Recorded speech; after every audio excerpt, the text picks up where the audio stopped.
இதனை அடுத்த அமைப்பாக அன்பு நண்பர்களே, இந்த காதலில் சின்ன சின்ன கசப்புக்கள் ஏற்படுறதுக்கான வாய்ப்பு மிக மிக அதிகம்.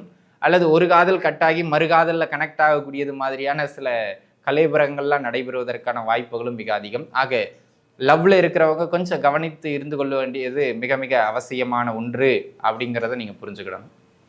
அதுலேயும் குறிப்பாக 4ஆம் இடமோ அல்லது 12ஆம் இடமோ சம்பந்தப்படுகின்ற தசாபுக்திகளும் நடைபெறுமானால் இந்த காலகட்டம் காதலில் பிரச்சனைகள் ஏற்படுவதற்கு மிக மிக வலுவான காலகட்டமாக அமைகிறது. அதில் கொஞ்சம் பார்த்து இருக்கணும் அப்படிங்கிறத மனதில் வச்சுக்கிடுங்க, சரிங்களா? ஏன்னா இந்த காலகட்டங்கள் இந்த தசாபுக்திகள் நடைபெறுமானால் அது காதலில் பிரச்சனையையோ அல்லது பிரிவினையையோ ஏற்படுத்துவதற்கான வாய்ப்பு மிக அதிகம். அன்பு நேயர்களே, நம்ம என்ன பார்க்க இருக்கோம் அப்படின்னு கேட்டுக்கிட்டிங்கன்னா, சனி பகவானினுடைய பெயர்ச்சிக்கான பலாபலன்களை பார்க்க இருக்கிறோம். இப்போதானங்க சனி பெயர்ச்சி ஆனார், மீண்டும் பெயர்ச்சி ஆகிறாரா அப்படின்னா அப்படி கிடையாது. சனி பகவான் ஏற்கனவே மீன ராசிக்குள்ளாக திருக்கணித பஞ்சாங்கத்தின் அடிப்படையில் பெயர்ந்து விட்டார். தற்பொழுது அவர் பயண கதியில், அதாவது பயணத்தினுடைய பாதையில் பின்னோக்கி செல்வது மாதிரியான ஒரு தோற்றம், அதை வக்ர நிலை அப்படின்னு சொல்லி ஜோதிடத்தில் சொல்லுவாங்கங்க. அதாவது சூரியனுக்கு 9ஆம் இடம் வரைக்கும், 5ல் ஆரம்பித்து 9 வரைக்கும் ஒரு கிரகம் அமருகின்ற பொழுது அது வக்ரம் பெறும். ஆகையினால கிட்டத்தட்ட இந்த சனி பகவானும் அதே நிலையினை தற்பொழுது அடைகின்றார். இந்த நிலை பார்த்தீங்கன்னா ஜூலை மாதம் 13ஆம் தேதி துவங்கி நவம்பர் மாதம் 27ஆம் தேதி வரையிலும் கிட்டத்தட்ட 4.5 மாத காலகட்டம் வக்ர நிலை பெறுகின்ற ஒரு அமைப்புகளில் சனி பகவான் தற்பொழுது அமருகின்றார். சனி பகவானினுடைய இந்த வக்ர நிலையின் காரணமாக உங்களுடைய ஜென்ம ராசிக்கு கோச்சார பலன்களின் அடிப்படையில் என்ன மாதிரியான ஏற்றங்கள் உண்டு, எங்கு கவனமாக இருக்க வேண்டும், என்ன செய்யலாம் என்ன செய்யக்கூடாது அப்படிங்கிற ஒரு வழிகாட்டுதலை தான் தற்பொழுது நம்ம பார்க்க இருக்கோம். எப்போவுமே இந்த கோச்சார பலன்கள்ங்கிறது ஒரு 10%. அதனால் உங்கள் சுய ஜாதகத்தினுடைய அடிப்படையில் நடக்கின்ற தசாபுக்திகள் ரொம்ப முக்கியம். நம்ம இதை கேட்டுட்டு ரொம்ப பாசிட்டிவாக இருக்குன்னு அப்படியே துள்ளிடுறதும், ரொம்ப நெகட்டிவாக இருக்குன்னு டவுன்ஃபால் ஆகிடுறதும் கூடாது. அப்போ எதுக்குங்க இது சொல்கிறதுன்னா ஒரு கைடன்ஸுக்காக, அவ்வளவுதான். உங்கள் சுய ஜாதக தசாபுக்தியும் நன்றாக இருந்தால் மிக சிறப்புங்கிறத மனதில் வச்சுக்கிடணும், சரிங்களா? சரிங்க நண்பர்களே, இந்த சனியினுடைய வக்ர பெயர்ச்சி அடுத்த 4.5 மாதங்களுக்கு உங்களுக்கு எப்படி இருக்க போகிறது வாருங்கள் பார்த்து விடலாம். விருச்சிக ராசி அன்பர்களே, விருச்சிகத்தை பொறுத்த மட்டிலும் பார்த்தீங்க அப்படின்னு சொன்னால் உங்களுடைய ஜென்ம ராசிக்கு 5ஆம் இடத்திலே பஞ்சம ஸ்தானம் தனிலே சனி பகவான் வக்ர நிலையை பெறுகிறார். இது பெரிய பின்னடைவான நிலையும் கிடையாது, பெரிய முன்னேற்றத்திற்கான நிலையும் கிடையாது, ஒரு சராசரியான நிலை. சரி, இங்கே அமருகின்ற சனி பகவானால் என்ன கிடைக்குங்கிறத பார்த்துருவோம்.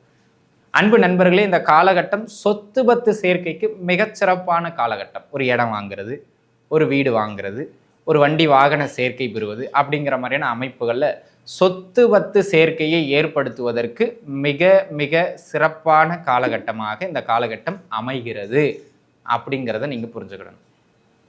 அந்த விதத்தில் இது ஒரு நல்ல மேன்மையான காலகட்டம். ஜாதக ரீதியாகவும் 4ஆம் இடமோ அல்லது 11ஆம் இடமோ அல்லது 2ஆம் இடமோ சம்பந்தப்படுகின்ற தசை புக்தி அமைப்புகளும் நடைபெறுமானால் உறுதியாக இந்த காலகட்டம் நல்ல ஏற்றங்களையும் மேன்மைகளையும் உங்களுக்கு பெற்றுக் கொடுக்கும் அப்படிங்கிறதுல எந்த மாற்று கருத்துமே கிடையாது. இது நிச்சயமாக ஏற்றத்தை பெற்றுத்தரும் அன்பர்களே, அது ஒரு சிறப்பு. ஆக சொத்து பத்து சேர்க்கை உண்டு. 2வது, கல்வியில் இருந்து வந்த தடை, கல்வியில் இருந்து வந்த ஒரு மந்தத்தன்மை அளவு குறையும். ஜாதக ரீதியாகவும் 9ஆம் இடமோ 4ஆம் இடமோ அல்லது 1ஆம் இடமோ இந்த 3ல் ஏதேனும் ஒரு பாவகம் சம்பந்தப்பட்ட தசாபுக்திகள் நடைபெறுமானால் உறுதியாக இந்த காலகட்டம் உங்களுக்கு அந்த கல்வியில் இருந்து வந்த அமைப்புகள் தடைகள் விலகும், பிள்ளைகளுக்கு நல்ல முன்னேற்றம் கிடைக்கும். இதனை அடுத்த அமைப்பாக அன்பு நண்பர்களே, இந்த காதலில் சின்ன சின்ன கசப்புக்கள் ஏற்படுறதுக்கான வாய்ப்பு மிக மிக அதிகம். அல்லது ஒரு காதல் கட்டாகி மறுகாதலில் கனெக்ட் ஆகக்கூடியது மாதிரியான சில கலைபுரங்கள்லாம் நடைபெறுவதற்கான வாய்ப்புகளும் மிக அதிகம். ஆக லவ்ல இருக்கிறவங்க கொஞ்சம் கவனித்து இருந்து கொள்ள வேண்டியது மிக மிக அவசியமான ஒன்று அப்படிங்கிறத நீங்கள் புரிஞ்சுக்கிடணும். அதுலேயும் குறிப்பாக 4ஆம் இடமோ அல்லது 12ஆம் இடமோ சம்பந்தப்படுகின்ற தசாபுக்திகளும் நடைபெறுமானால் இந்த காலகட்டம் காதலில் பிரச்சனைகள் ஏற்படுவதற்கு மிக மிக வலுவான காலகட்டமாக அமைகிறது. அதில் கொஞ்சம் பார்த்து இருக்கணும் அப்படிங்கிறத மனதில் வச்சுக்கிடுங்க, சரிங்களா? ஏன்னா இந்த காலகட்டங்கள் இந்த தசாபுக்திகள் நடைபெறுமானால் அது காதலில் பிரச்சனையையோ அல்லது பிரிவினையையோ ஏற்படுத்துவதற்கான வாய்ப்பு மிக அதிகம். அதனை அடுத்த அமைப்பாக அன்பு நண்பர்களே, ஒன்று தோளுக்கு மிஞ்சினால் தோழன்கிறத நம்ம பிள்ளைங்க கிட்ட நம்ம உணர்ந்துக்கிடணும். அவர் வந்து காலேஜ் முடிச்சுட்டு இருப்பார், வேலைக்கு போயிட்டு இருப்பார், அவரை கூப்பிட்டு மிரட்டிக்கிட்டு இருந்தீங்கன்னா பையன் உங்களை எதிர்த்து பேச ஆரம்பிச்சிட்டார். அந்த மாதிரி பிள்ளைகளோடு ஒன்று கருத்து வேறுபாடு ஏற்படும் சிலருக்கு, அல்லது பிள்ளைகளின் உடல்நிலையில் குழந்தைங்களா இருக்காங்க, பிள்ளைகளோட ஹெல்த்தில் சின்ன சின்னதாக தொந்தரவு பண்ணும், அதனால் உங்களுக்கு சின்ன சின்ன மனசங்கடங்கள் ஏற்படும். ஆக குழந்தைகளின் உறவு அல்லது குழந்தைகளின் உடல்நிலை இதில் கொஞ்சம் கவனமாக இருந்து கொள்ள வேண்டியது அவசியமான ஒன்று அப்படிங்கிறத அன்பர்கள் புரிந்து கொள்ள வேண்டியது மிக அவசியம். அதை ஒன்று பார்த்துக்கிடுங்க. அதனை அடுத்ததாக பூர்வீகம் சார்ந்த விஷயங்கள் அல்லது பூர்வீக சொத்துக்கள், இதெல்லாம் ஏதாவது ஒரு குழப்பம் ஏற்படும். அந்த குழப்பத்தினால இந்த காலகட்டம் பூர்வீக சொத்துக்கள் சம்பந்தமான விஷயங்கள்ல மீண்டும் மீண்டும் உங்களுக்கு சில நெருக்கடிகளை ஏற்படுத்தலாம், பிரச்சனைகளை ஏற்படுத்தலாம், அல்லது பூர்வீக சொத்துக்கள் பார்ட்டிஷன் ஆகலாம். இந்த மாதிரி பூர்வீக சொத்துக்கள் சார்ந்து ஒரு குழப்பம் ஏற்பட்டு தீர்வு கிடைக்கிற காலகட்டம். ஜாதக ரீதியாகவும் 5, 9, 11ஆம் இடம் சம்பந்தப்பட்ட தசாபுக்தியும் போகிறது அப்படின்னு சொன்னா இந்த காலகட்டம் பார்த்துக்கிட்டீங்க அப்படின்னா உங்களுக்கு பூர்வீக சொத்துக்களை நன்முறையில் பிரித்து தரக்கூடியது மாதிரியான ஒரு அமைப்புகளை, நன்முறையில்னா சண்டை சச்சரவுக்கு பிறகு சரிங்களா, அமைப்பினை ஏற்படுத்தும். ஆகமத்தில் ஒரு தீர்வு உண்டு, அதில் மாற்றம் இல்லை. அதே போல் அன்பு நண்பர்களே, இந்த காலகட்டத்தை பொறுத்த மட்டிலும் வேறு என்ன சிறப்புகள் உண்டு அப்படின்னு கேட்டுக்கிட்டிங்கன்னா, நீங்கள் நன்றாக புரிந்து கொள்ள வேண்டிய முக்கியமான ஒரு விஷயம், இந்த காலகட்டம் சகோதர உறவுகளிடையிலிருந்து சின்ன சின்ன மனஸ்தாபங்களை ஏற்படுத்துவதற்கு வாய்ப்பு அதிகம். அதனால் உறவுகளிடையே பெரிய கருத்து முரண்பாடுகளை ஏற்படுத்தி கொள்ளாமல் இருந்துக்கிறது மிக மிக நல்லது. அதுவும் ஜாதகப்படி 8ஆம் இடமோ அல்லது 6ஆம் இடமோ சம்பந்தப்பட்ட தசாபுக்திகளும் நடைபெறுகின்றது என்றால் இந்த மாதிரியான தொந்தரவுகள் அடிக்கடி ஏற்படும். கொஞ்சம் பார்த்து இருந்துக்கிட வேண்டியது மிக அவசியம். அதே போல் குலதெய்வ வழிபாடு செய்வதற்கு மிக மேன்மையான காலகட்டமாக இந்த காலகட்டம் தாராளமாக அமையும். சரிங்களா? 5ஆம் இடம் அல்லது 11ஆம் இடம் சம்பந்தப்பட்டு தசாபுக்தியும் நடைபெறுமானால் உறுதியாக இந்த காலகட்டம் உங்களுக்கு ஏற்றத்தை பெற்றுதரும் அப்படிங்கிறத நீங்கள் புரிஞ்சுக்கிடணும். சரிங்களா? இது அனைத்திலும் மேன்மையை தரும். ஆக இந்த மாதிரியான ஒரு சில விஷயங்களை மட்டும்தாங்க இந்த காலகட்டம் உங்களுக்கு அமைத்து கொடுக்கிறது.